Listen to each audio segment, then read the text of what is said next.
Massivement à cette invitation.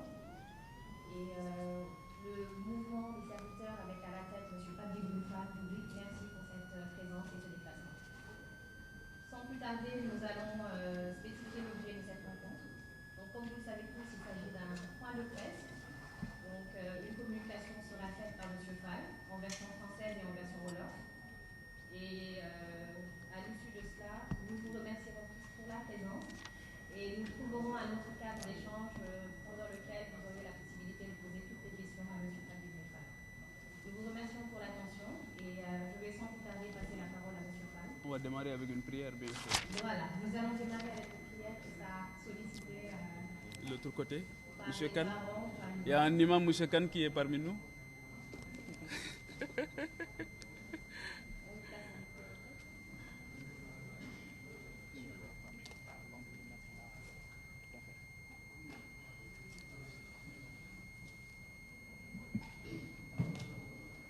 Merci beaucoup, peu d'honneur, et avec beaucoup d'émotion, énormément d'émotion. Et je m'adresse au-delà de tous ceux qui sont présents aux Sénégalais, Sénégalais et aux Sénégalaises, tous ceux qui ont bien voulu être une partie à l'appel de Patrick Boulfard et de ses amis. On présente plus d'hommes. Il est connu à travers le petit écran et au-delà, à travers l'ensemble des organes de presse de la Russie et même pas. Le nom de Patrick Boulfard résonne dans presque tous les foyers du Sénégal. Ce n'est pas quelque chose qui est fortuit, c'est le fruit d'un message d'un jeune qui est dépassé par son propre message, de par l'éthique qu'il dégage, de par ses vérités, de par sa simplicité, sa courtoisie. Mais c'est une affaire qui vient du plus profond du Sénégal, qui a été collé aux préoccupations des plus démunis en tant que défenseur, en tant que gardien de ce que nous avons de mieux et ce que nous cherchons à retrouver. Je suis heureux aujourd'hui en tant que parent et proche de ce bout d'homme, entre parenthèses, qui nous a donné des leçons ces dernières années, des leçons d'éthique, de courtoisie, de générosité et d'intelligence. Précoce diront certains, mais non, quand on connaît ses parents, quand on connaît tout l'effort qu'il a concentré pour avoir ce niveau de perception, sa vision, son anticipation. Il nous a dit des choses qu'on a vues venir, des choses qu'on n'avait pas vues venir. Monsieur Fall, je vous remercie. Je remercie tous ceux qui ont cru en vous, ceux qui sont à vos côtés, qui ont certainement travaillé à profiler la journée d'aujourd'hui. Tous ceux qui vous ont donné des forces, qui vous ont fait en sorte que vous croyez en vous-même pour venir y croire. Je vous remercie, madame, messieurs, qui ont été ses proches, ses collaborateurs, ses amis, ceux qui vont inspirer, qui l'ont inspiré. Je veux remercier toute la presse. Le dernier mot, évidemment, c'est de l'espoir. C'est une conviction d'abord qu'on n'a pas perdu ce qu'on avait de meilleur dans ce pays-là, à travers des hommes, des jeunes, des femmes, et que nous sommes capables de retrouver le Sénégal d'antan, avec ses valeurs et ses vérités. Nous osons espérer que l'équipe qui se présente aujourd'hui incarnera ce que nous avons de mieux, ce que nous voulons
أعوذ بالله من الشيطان الرجيم بسم الله الرحمن الرحيم اللهم صل على سيدنا محمد وسلم. Mes chers compatriotes, sénégalaises et sénégalais, je souhaite m'adresser à vous. Dans notre cher pays,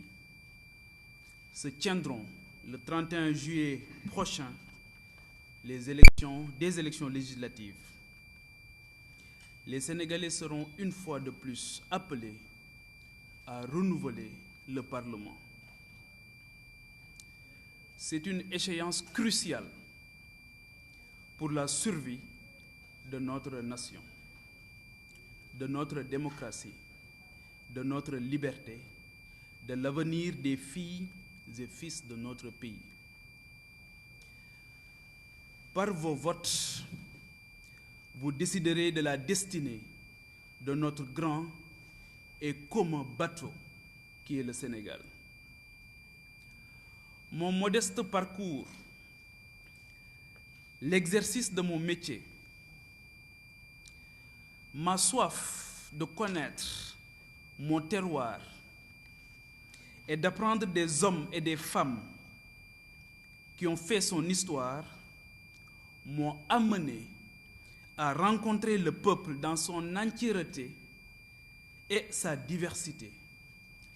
de l'écouter, de dialoguer avec lui, de s'enquérir de ses préoccupations et de comprendre ses aspirations fortes et légitimes. Ceci me conforte dans mon attachement à notre grande nation, ma fidélité aux valeurs d'humanisme, d'empathie, d'ouverture d'esprit, de solidarité agissante et de convivialité. C'est fort de ce constat que j'ai décidé de m'engager davantage à vos côtés en répondant favorablement à votre invite. Je suis candidat à la candidature pour les élections législatives du 31 juillet 2022.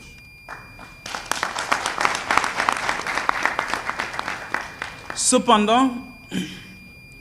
votre caution morale est fondamentale, mais n'est pas suffisante. En effet,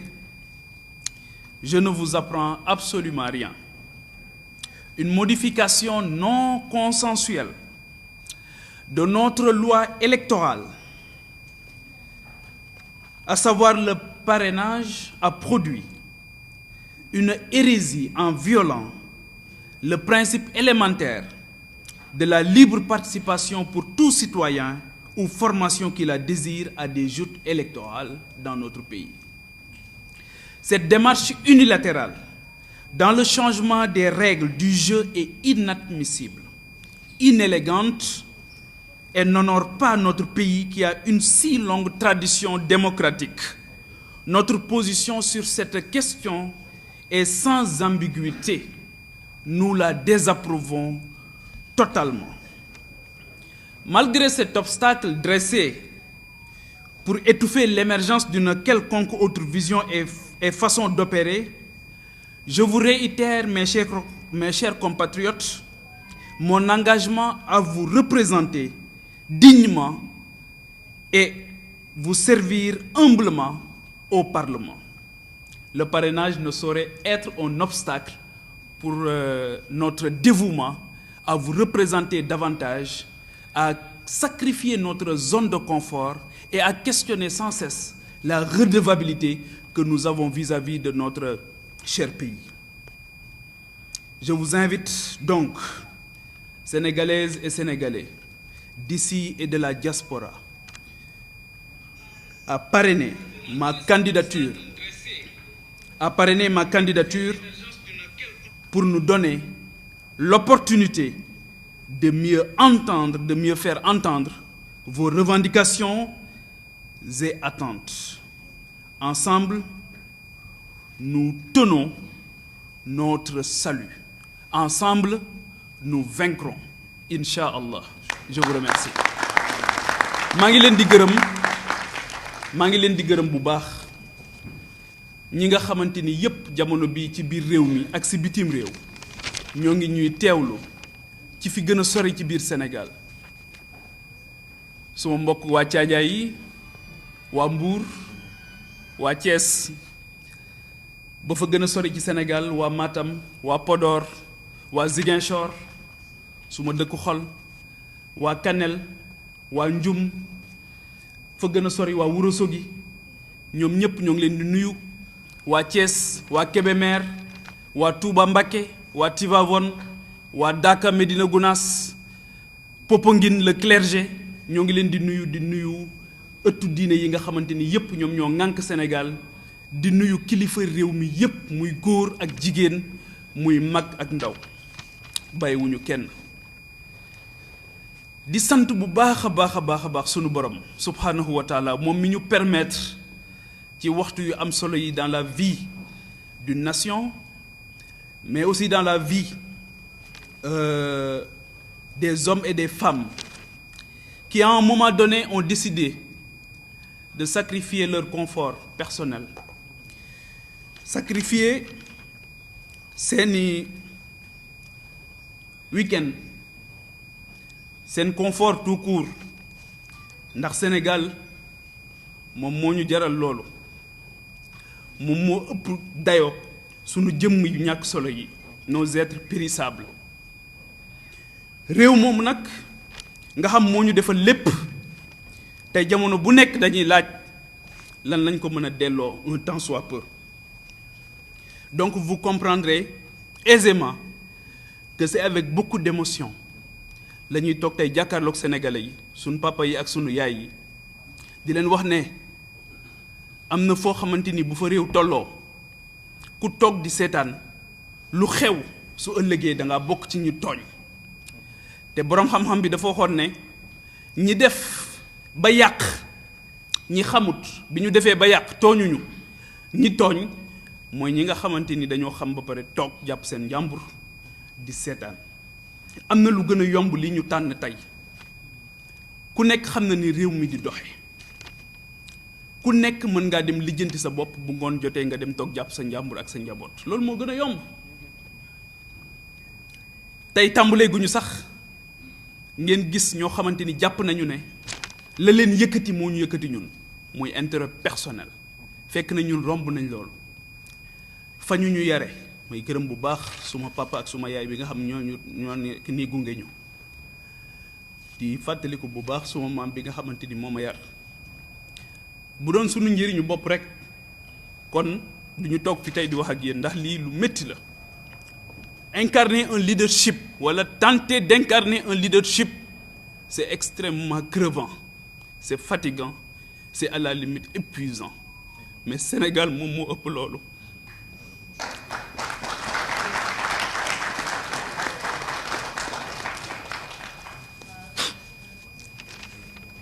le 31 juillet prochain Sénégal dafay dem ci élection yu am solo muy élection législative ñun dey màgg nañu xàmme nañu du Papa Djibril Fall rek nag moom moo toog di wax waaye ñu bëgg Sénégal ñoo ànd ak ñun ci mbir mi te yàlla xam na ne lu mu jaral ñi yàq dina jaral lu ñu toll ngir defar ndax réew mii rek la ñu am Sénégal la ñuy jox sunuy guddi ak sunuy bëccëg Sénégal moo tax mënatuñoo nelaw ba yandoor Sénégal moom moo tax jamono bu nekk du ñu jóg mukk fu ñu nit woowee ñu bàyyi suñu yitte yi ñuy def yépp dem bokk ko ak ñoom fa gën a sori ci Sénégal tey mën nañ ñoo seedeel loolu mën nañ ñoo nangul loolu daray tappale wala daray njuuj njaaj taxuñoo jóg li ñu tax a jóg mooy dem dagaan baatu sénégalais yi ay candidat lañ Papa Djibril Fall candidat la ak ñi mu àndal ci élection législative yi nga xamante ni ci la ñu jëm le 31 juillet prochain incha allah. sunu jaar-jaar ak liggéey bi ñuy def sunu borom xéewale woon ñu ko muy journalisme may remercier bu baax journalistes yi fi nekk ak journalistes yi nekk ci biir Sénégal yépp Serigne Cheikh Ahmed Tidiane Sy Al Maktoum moo doon wax ne journalistes yi dañoo am une mission prophétique waaw may waxtaan ak benn bés Serigne Moussa Nawel mu ne ma yonent yi sax ay journalistes lañu woon mooy prêcher la bonne parole ay journalistes jouaient dans ce pays un rôle extrêmement important pour accompagner le développement économique et social de ce pays moo tax je n'accepterai jamais que cette belle corporation kenn di ko traîner dans la boue parce que ñoom comprendre nañ ne responsabilité boo gis liberté boo gis responsabilité moom moo koy accompagner et pour la presse sénégalaise nous la savons extrêmement responsable extrêmement consciente et extrêmement consciente surtout des enjeux du moment moo tax maa ngi leen di gërëm bu baax ci ñëw bi ngeen ñëw fii métier bu am solo la ñuy def métier boobu ma doon def yàlla wërsëgale ma ko permettre ma nag ma dox ci biir Sénégal ak ci bitim réew rencontrer sénégalais yu bari waxtaan ak sénégalais yu bari gis seen yitte ak seen i bëgg-bëgg ak li nga xamante ni moom la ñu bëggoon di ko nësër damay wax ne boo génnee Sénégal dafa am ñaari sentiment yu lay animé boo demee ci dëkk yi nga xamante ni dañu avancé te ñun ñoo leen rawoon ñaari sentiment moo lay animé sentiment bu njëkk bi c'est un sentiment de fierté tout court en tant que humain nga gis doomu aadama réaliser de grandes choses nga xam ne doomu aadama fàttewul li nga xamante ni moom moo ko indi woon ci kaw suuf muy être le vicaire de Dieu sur terre beneen bi sentiment bi c'est un sentiment de tristesse et d'amertume mais nga ne waaw ñun mais réew ma leen ma jóge mais tamit ay doomu aadama comme ñii ma gis ñoom ñoo fa nekk waaw lan moo tax mënuñoo góorgóorlu bàyyi naxante bi bàyyi luubal bi bàyyi yenn yi nga xamante ni yëpp amul solo bàyyi gaañante bi bàyyi reyante bi bàyyi xeexu politique bi nga xamante ni amul njëriñ ngir yëkkatiku ngir jël en charge les véritables enjeux de notre pays sama candidature dafa am beneen nag niveau boo xamante ni moom la am réew mi ñu nekk juróom-ñett fukk yoo jël 80% yoo jël am seeni at moo ngi toll ci 20 et 25 ans 75% yoo jël seeni at moo ngi toll ci fanweeri at ak juróom la moyenne d'âge aujourd'hui à l'Assemblée nationale tourne autour de 56 ans waaw ndaw ñi ngir yàlla nañ ñu bàyyi sunu baat jóg ci biir campagne électorale bi ñu wax li ñu bëgg ngir yàlla nañ ñu bàyyi Assemblée nationale qui est par excellence le lieu de la démocratie de la représentation nationale mais si la frange la plus importante de notre société teewul ci Assemblée nationale mais est-ce que cette institution extrêmement importante est-ce que soriwul sa vocation originelle qui est tout simplement d'abriter de regrouper de polariser toutes ces intelligences mais toutes ces franges toutes ces forces vives de notre nation pour que kenn ku ci nekk man di yëkkati mbébétam ci fu am solo foofu kon loolu les jeunes c'est tout simplement demander justice loolu rek la ñuy laaj justice mooy que ne kat dinañ am kaddu te incha allah li ma gis ak li ñu jot a gis xam nañu ne mbir mi dinañ ci jot ci ni mu gën a rafete exercer ko na mu gën a rafete incha allah am na nag lu xew ci sunu réew li xew ci sunu réew mooy dafa am benn loi boo xamante ni dañu ko indi changer sunu nañu daan voter muy parrainage waxuma ne mën nañoo bokk déedéet xam nañ ne jongante boo gis dañuy def ay critères waaye réew dañ koy waxtaane te loi bi ñu koy def waxtaane wuñ ko procédure d'urgence lañ ko def daal di koy salfaañe li nga xamante ni moom mooy principe yi gën a élémentaire mooy que sénégalais bu nekk war nga mën a jóg dagaan sa baatu askan ci sa teeyu bakkan parrainage boobu nag wut ko lu jafe la loolu moo tax yéen sénégalais yi ak sénégalaises yi suma yaay yi suma papa yi suma rakk yi suma mag yi suma bàjjen yi nga xamante ni yépp jamono bu ne yéen a ngi may témoigner seen affection seen mbëggeel seen cofeel ak surtout seen ñaan te mosu leen a gis suma jëmm dama leen di delloowaat mbir mi ne leen bëgg ngeen ko waaye man bëgg naa ko waaye ngir ngeen wan ne ma bëgg ngeen ma yóbbu foofu ngir baykat yi ma mën leen a waxal seen soxla sàmmkat yi ma mën leen a waxal seen soxla nappkat yi ma mën leen a waxal seen soxla ndaw yi nga xamante ni jamono bu ne ñoo ngi jël gaal yi di dee ci géej gi seen dëj yooyu ñi nga xam ñoo dee ci géej gi seen dëj yooyu ñun dëj yooyu dinañu def incha allah yëkkati sunu kàddu fàttali conscience ñi nga xamante ni ñoom ñoo yor réew mi ne leen loolu warul woon a mën a nette mënatul nekk dootuñu ko nangu ndaw yi Sénégal ëppaleen nañu leen ni ñu amee solo ak réew mi ni mu amee solo ak ndaw Sénégal ni mu yàggee am solo ndawu Sénégal bëggatuñu mu jël gaal di dem ci géej gi ndawu Sénégal bëggatuñu mu jël désert bi di dem naan day dem Espagne waaye magi Sénégal liñ ci bëgg mooy ñu dalal seen xel ne leen mën ngeen a dem noppalu tool bi du booy moo tax ñun waxuñu benn yoon alternative générationnelle ñun alternance waxuñu sax alternance générationnelle waxuñu sax alternative générationnelle ñun solidarité la ñu wax entre les générations moi je suis très bien placé pour le dire parce que suma maam moo ma yar saa bu ma ko daan tàggu di ñibbi si fii ci Dakar dafa may wax ne ma yaa ngi may tàggu rek wéetaay di ma gane gëwuma conflit de génération li ma gëm mooy il faut faire tomber les murs pour construire des ponts entre ces générations entre ces intelligences on a suffisamment construit de murs entre nous il faut maintenant construire des ponts et il y a aucune entité dans cette nation amul politicien professionnel amul koo xam ci boppam la nekk amul selfish amul individualiste amul koo xam boppam rek moo ko yitteel koo xamante ni mën na tere jëmm yi nga xamante ni defar Sénégal moom moo leen yëkkati ñu egg ci barab yooyu nga xamante ni fa la ñuy defaree Sénégal te jàpp nañ ne assemblée nationale nag wax dëgg yàlla barab bu mucc ayib la pour wax mi barab bu mucc ayib la pour defar réew mi Serigne Fallou Mbacké daf daan wax ne li yées ci kilifa mooy sa njaboot saa bu ñu amee soxla rek sa seen xel jël la waaw waa Sénégal maa ngi leen di laaj kan moo fi am soxla xelam dem ci assemblée nationale ne bu ci àddoo mu faju kan mooy am soxla ci Sénégal fii may wax ak yéen gaz de moo ngi ñàkk ci réew mi fii may wax ak yéen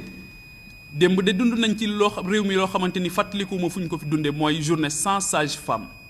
sans blouse blanche waaw ndax dégg ngeen ci assemblée nationale ndax dégg ngeen ci commission bi yor la santé au niveau de l'assemblée nationale Sëriñ Fallou nag moom moo wax loolu nee na kilifa bu ne war ngaa ëppale sa bopp sa njaboot saa bu ñu amee soxla rek seen xel jël la kon nag kilifa war naa assumer responsabilité bi mu am kenn waxul ne soxla yëpp dañ koy faj waaye ngal la waslu ci àq kon parrainage bi sénégalais yi ñëw ngeen ak doole bi ñu yëngoo rek ñëw ngeen waaye gën leen a ñëw nag ndawi Sénégal nañu wane ne capable nañ magi Sénégal bëgg nañ ngeen jox ñu quitus jox ñu caution seen caution morale gunge ñu ba nga xamante ni dinañ egg ci barab boobu na mu gën a selle taxawal leen taxawaay bu mucc ayib taxawal leen taxawaay boo xamante ni Sénégal dina ci jóge daal di wuti nag yoon woo xamante ni yoon wu am solo lay nekk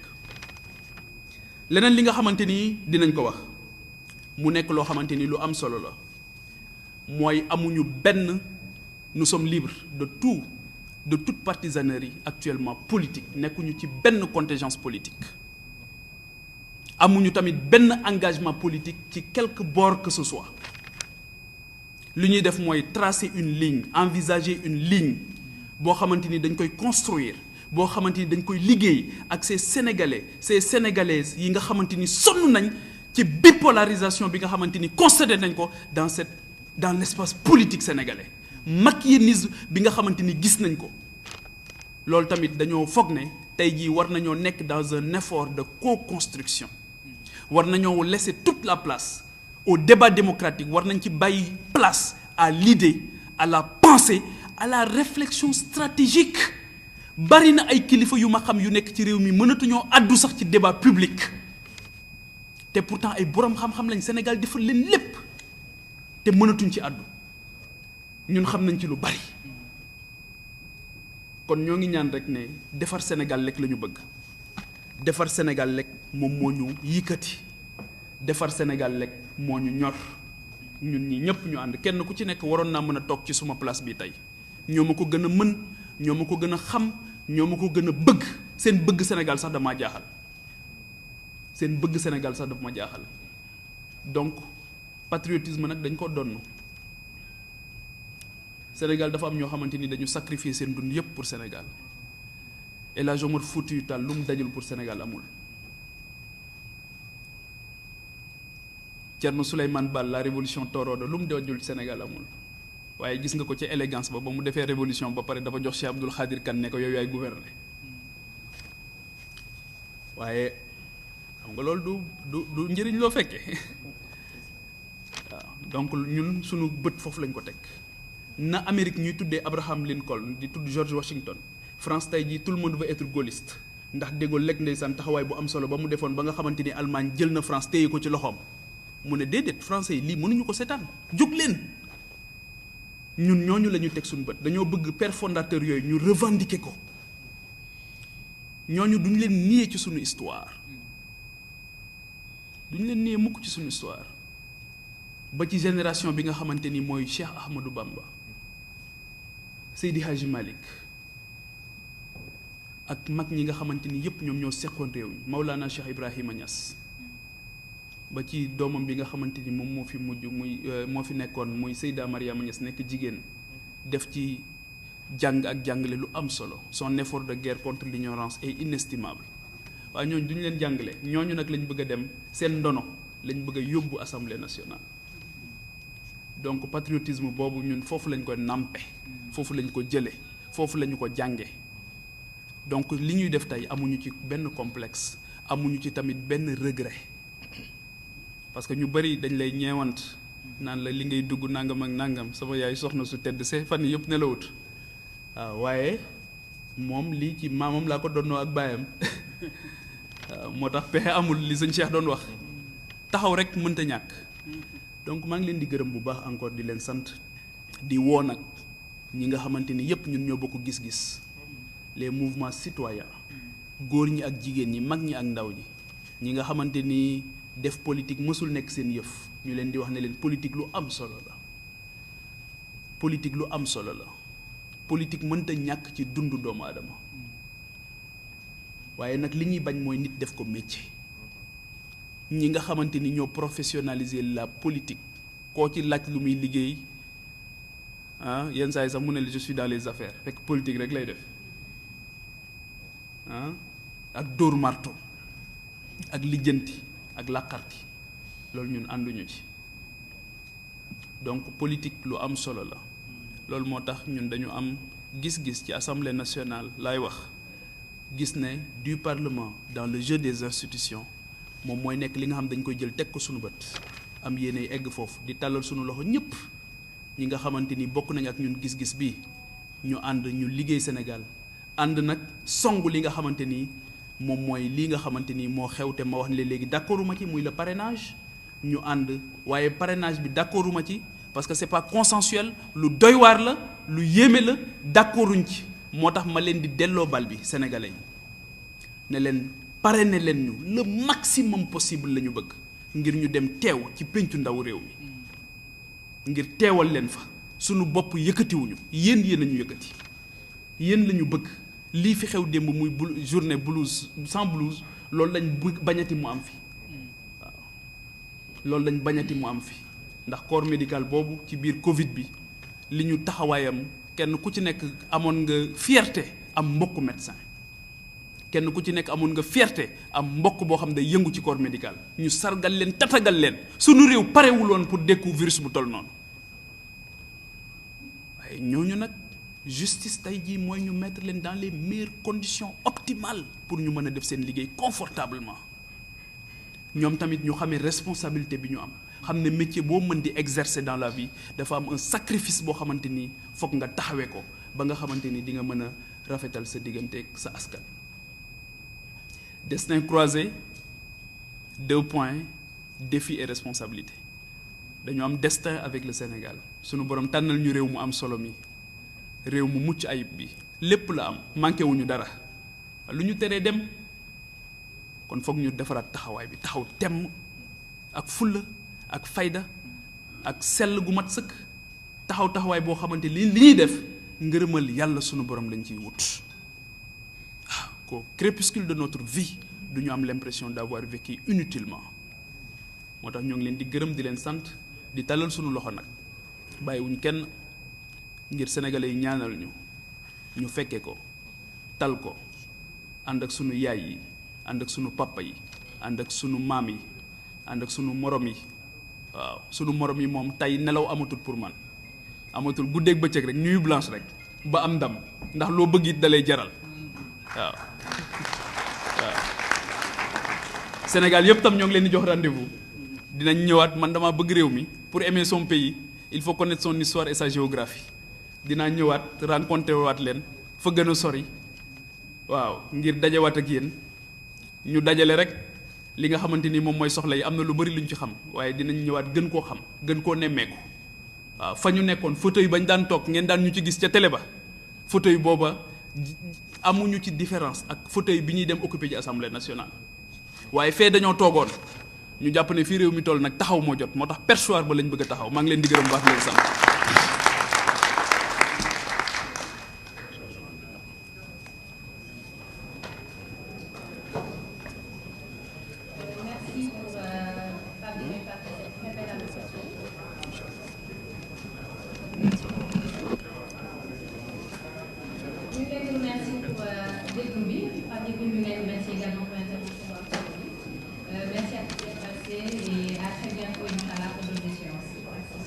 Merci beaucoup. Merci.